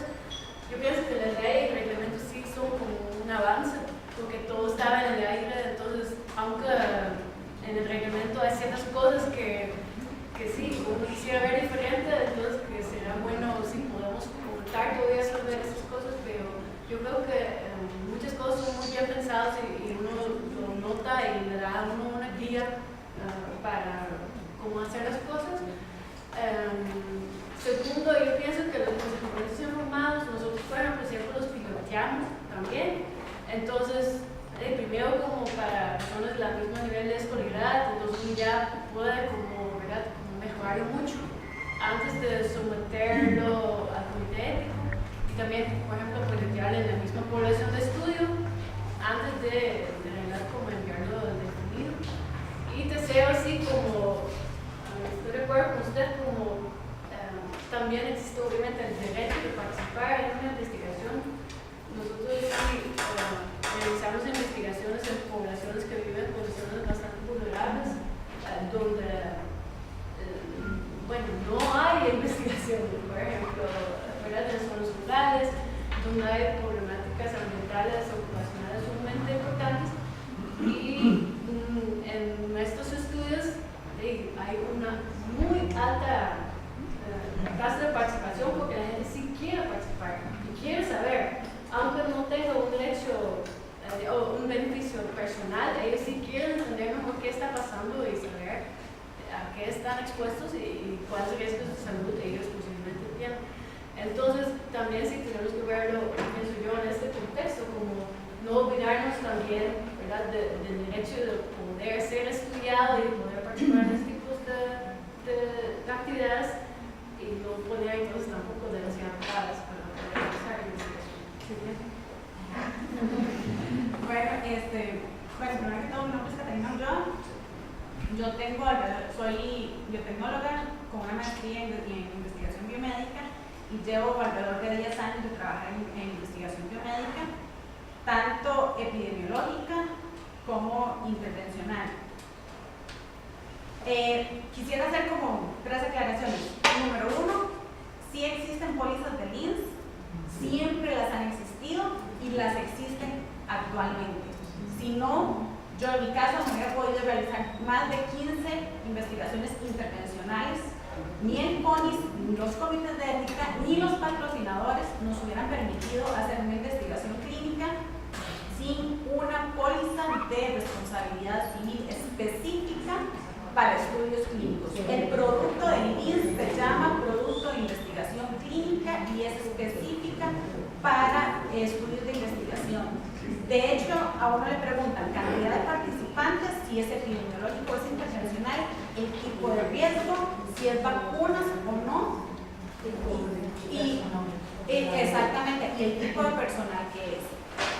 Actualmente, para las investigaciones que vamos a iniciar, ya nosotros tenemos con el INS la normativa y tenemos el visto bueno de la presidencia del INS, donde ya tienen el producto, inclusive autorizado por la SUGEP, de sacar ya al mercado el producto para investigación clínica. Entonces, para todos es una aclaración que tal vez le digo al señor Olmedo que tal vez puede ahí revisar un poco más porque ya el producto está y siempre lo ha estado.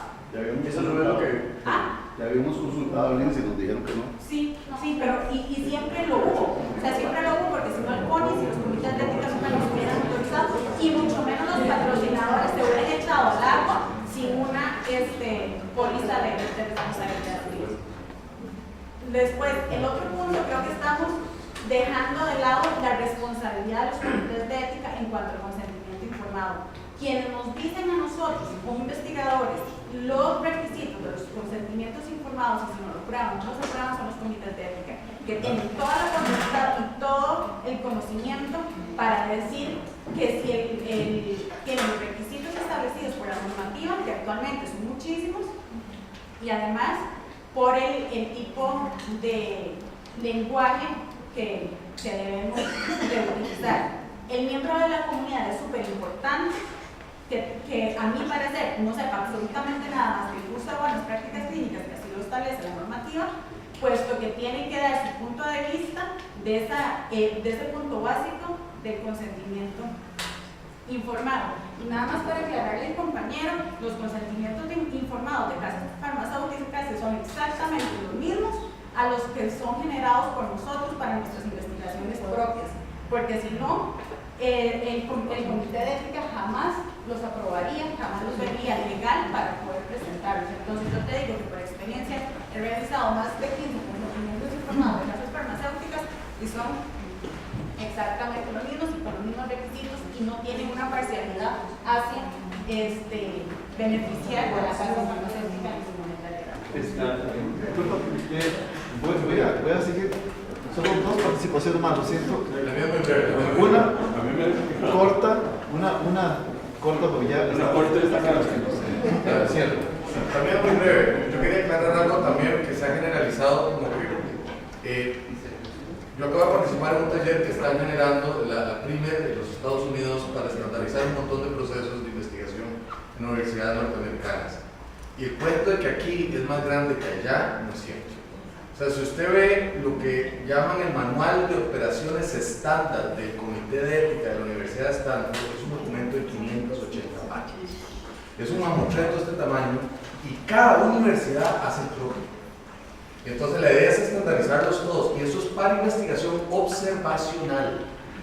Lo que pasa es que esos mamotretos, cuando usted los lee, como el 80% de lo que viene ahí ya está en nuestra ley y nuestro reglamento. Entonces realmente la ley y el reglamento vienen a estandarizar un montón de cosas que los IRBs y eso en otros lugares, realmente ellos definen qué es lo que quieren, establecen sus prácticas operacionales. Y esas prácticas operacionales vienen desde buenas prácticas clínicas hasta procesos meramente a la hora y en el momento que usted me viene a entregar el documento. Lo que pasa es que nosotros hemos estado acostumbrados a que hacer a la línea, porque por mucho tiempo tuvimos un reglamento muy pequeñito, un decreto que era 8 páginas, 4 páginas, una cosa que realmente iba muy guiada a investigación clínica. Pero esos reglamentos, esas leyes sí existen para todo tipo de investigación y tampoco es que es subir una piedra ahí, una montaña, o sea, realmente lo que hay que hacer es una lista y hacerlo. Pero no es que en los Estados Unidos un pastel y aquí es complicadísimo, realmente en todo lado hay una guía que hay que seguir y como le digo, el Standard Operating Practices de Stanford, el IRB es de 580 páginas. Es un mamotreto así que hay que leérselo todo para decir, quiero hacer una investigación observacional. Entonces, por supuesto, hay un montón de cosas que se exigen, pero hay que leérselo todo para saber dónde se exigen. Entonces, realmente hay que no pensar de que esto está sobreregulado, hay que mejorar la ley, mejorar el reglamento, el reglamento para que sea lo mejor posible, pero sí hay realmente leyes por todo lado y en todo lado hay que seguir reglamentos. Yo me quería referir a la intervención del licenciado Navarro, y es que efectivamente yo soy Jorge Quesada Vargas, soy miembro y director del Comité Ético Científico de la UCIMEC.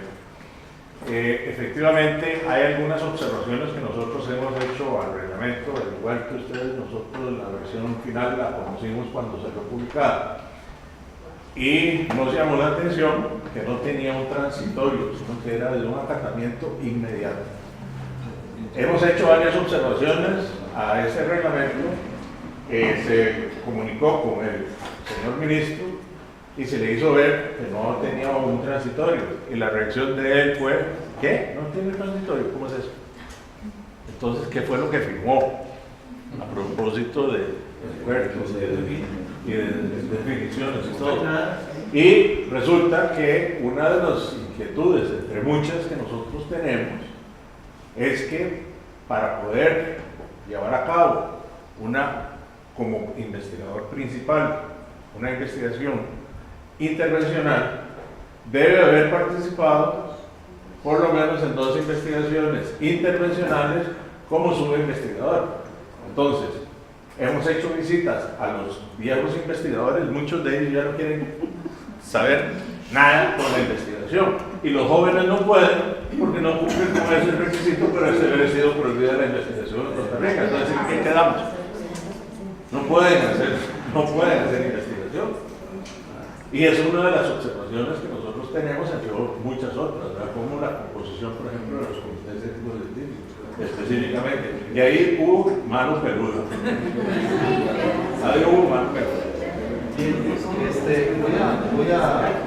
Creo que ya no terminamos con una mano peluda, esperemos que no.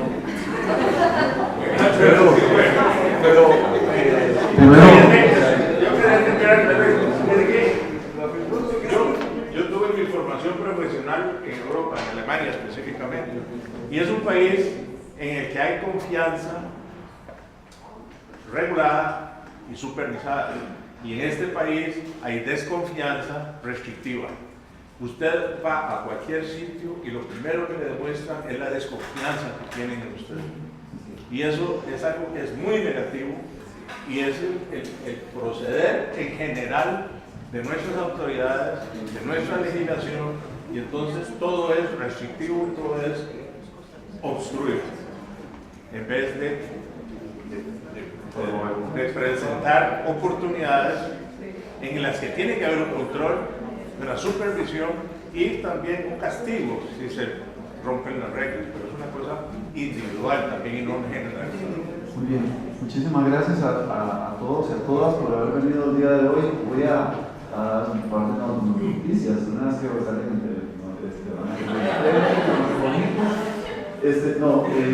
los compañeros del laboratorio de audiovisuales que trabajan en Historia y Filosofía seguramente pronto nos pondrán el video de las exposiciones de hoy con toda la actividad.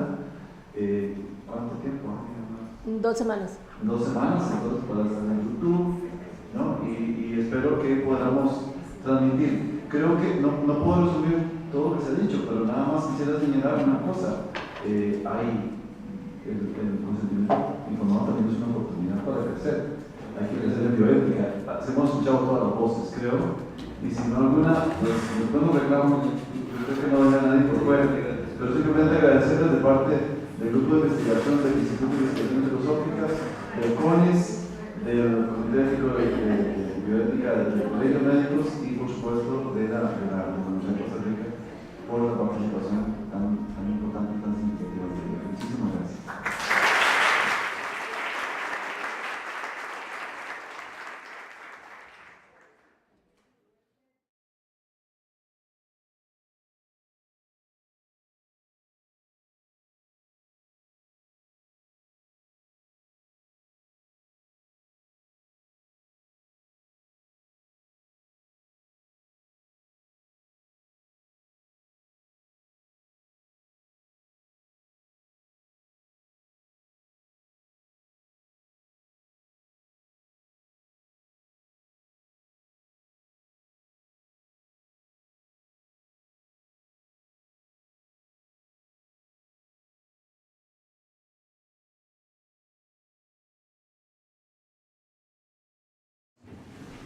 Vamos a hacer entonces la mesa redonda. Voy a llamar a la mesa al doctor Fabián Madrigal Leal y una presentación. La doctora Vanessa Ramírez, también nos acompaña. El doctor representa al Comité de Bioética del Colegio de Médicos, él es geriatra, trabaja en el CIMA, también trabaja en el Banco Cervantes, que es el hospital de pediatría, precisamente del país.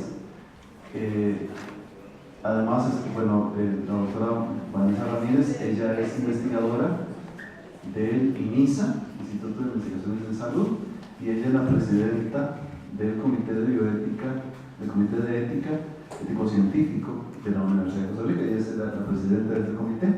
Y el licenciado Olmedo Castro, también que les pido por que pasen al frente. El licenciado Olmedo Castro es representante de la comunidad ante el Consejo Nacional de Investigaciones en Salud. Cuando pensamos en la mesa redonda, también habíamos añadido otra persona más que desgraciadamente no pudo venir hoy, que es Lizzy Dorado. Lizzy ha trabajado de manera muy particular en una investigación sobre el asentimiento informado. Yo quería, le pedí a ella que viniera, pero me pidió que se comparse. ¿Por qué? Porque en servicios de urgencia, sobre todo de gran volumen como en los hospitales nuestros, pues esas cosas ni siquiera están tomando una prioridad en la formación de ellos. Y es ahí donde viene realmente el conflicto. Nuestro primer deber debe ser una información, y esa información pues tiene que ser lo más amplia, lo más clara posible, para que el paciente, bajo su entendimiento y en compañía de los que él quiera asesorarse, pues pueda brindar una mejor decisión y comprender mejor lo que se le va a hacer. Tenemos que ver al ser humano como tal, ¿verdad? Con todas sus creencias, con todas sus vivencias que ha tenido, más allá del simple ser biológico al que se le va a practicar algún tipo de procedimiento diagnóstico terapéutico para saciar nuestra curiosidad o para llegar a un diagnóstico que muchas veces pues, no va a ser importante para él ni para sus familiares. En esto del consentimiento informado, el paciente adulto mayor a veces se topa uno con muchas sorpresas, ¿verdad? Uno cree que el paciente mayor pues carece de cierta inteligencia para comprender ciertas cosas, pero realmente se da uno cuenta de que más bien ven la vida muy práctica y muy sencilla cuando uno realmente se adapta al lenguaje, a la explicación real que ellos quieren tener del problema y así tomar una mejor decisión. Esto es un proceso, ¿verdad? Y como proceso tiene que empezar bien, si no empieza bien no termina bien, ¿verdad? Si no hay una empatía de todo el grupo que está atendiendo al paciente, pues generalmente no vamos a llegar a buen puerto. Y esto no es solo del médico, ¿verdad? Eso va desde el guardia de seguridad, eso va desde la enfermera, eso va desde la secretaria, eso va del personal que da las citas para visitar al paciente enfermo. O sea, es todo, involucra toda una relación y toda una forma de ser de ese centro de salud que está brindando esa información. Hay un aspecto muy importante en esto del consentimiento, que hay una parte que lo menciona un autor, Howard Rory, que es, estamos haciendo una ética de relación o de decisión, ¿verdad? Cuando es de decisión, es decir, bueno, en un hospital, en un tercer nivel, el paciente está en una unidad de cuidado intermedio como la que yo coordino, pues hay que hacer las cosas y el momento es ya, ¿verdad? Y hay que reunirse con los familiares y explicarles y probablemente ese proceso de información no va a ser uno como si el paciente lo tuviera con su médico de cabecera o con su médico de atención primaria que lo ve diariamente en las consultas de crónicos. Entonces eso es algo también a tomar mucho en cuenta. Debemos adaptarnos y aceptar al otro indiferentemente de su posición, indiferentemente de su arraigo, de sus ideas que tenga. Aquí son cosas muy sencillas que a veces uno se encuentra con grandes sorpresas, ¿verdad? Y no se fue hasta hace unos años donde realmente este tema vino a traer un poquito de fiscalización y control, que se encontraba uno con que la secretaria era la que llenaba los consentimientos informados en los hospitales, pues muchas veces cuando el paciente salía de la cirugía ya operado, pues se veía, no tenía consentimiento, vamos a firmar. ¿Verdad? Son cosas que uno dice, no puede ser posible, sí puede ser posible y eso pasa. Entonces sí, se ha venido, siento yo, y que se ha hecho un gran trabajo, que falta mucho para hacer, eso es cierto, y que cada vez que pues se dan este tipo de charlas en los hospitales y por todo el servicio de alto volumen, pues genera cierta empatía en decir, ponte tiempo, tengo 15 minutos. Porque yo trabajo en la Procuraduría de la Ética y parece que tiene un exceso de trabajo. Y, ¿cómo se llama? Tiene muchas complicaciones en esta Procuraduría. No sé por qué será, en todo caso tiene muchas complicaciones. Pero, en todo caso, entonces vamos a proceder a esta mesa. Más allá de presentarla, yo quería, para introducirla, pues señalar varias cosas que quisiera pedirles a los expositores y un poco como situarnos. Como ustedes pueden ver, en esta mesa están una persona que es del área clínica, una persona que va bien del área de investigación y que es además del comité, y por supuesto que yo personalmente intenté que fuera así, un representante verdadero de comunidad. Olmedo representa en el CONIS a la comunidad nacional, y no es por ser institucionalizado, pero tiene una alta experiencia. Él ha pertenecido a juntas de salud, ahora trabaja en la junta de salud del Hospital Banco Cervantes, y entonces creo que él nos va a hablar desde el otro lado, ¿no? Debemos de haber traído algún paciente, pero creo que aquí todos podemos serlo. Y la otra cosa que quería señalar es que, aunque tengamos el tiempo para ellos, yo les dedico unos 15 minutos de exposición, o sea que terminaríamos a las 3 las exposiciones.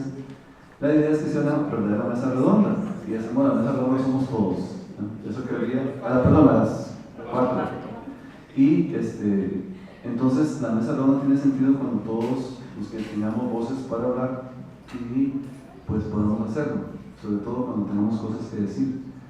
Este va a ser un espacio abierto después de que nuestros compañeros pues propongan su lectura del proceso de consentimiento informado o consentimiento informado, como queramos llamar.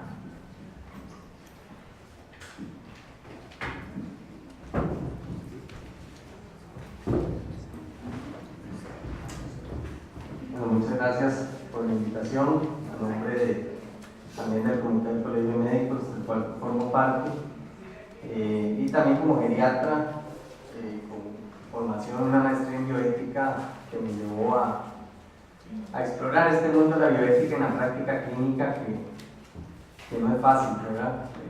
Lo más fácil es no explorarlo y seguir como se hacen las cosas, pero siempre tiene que haber un cambio.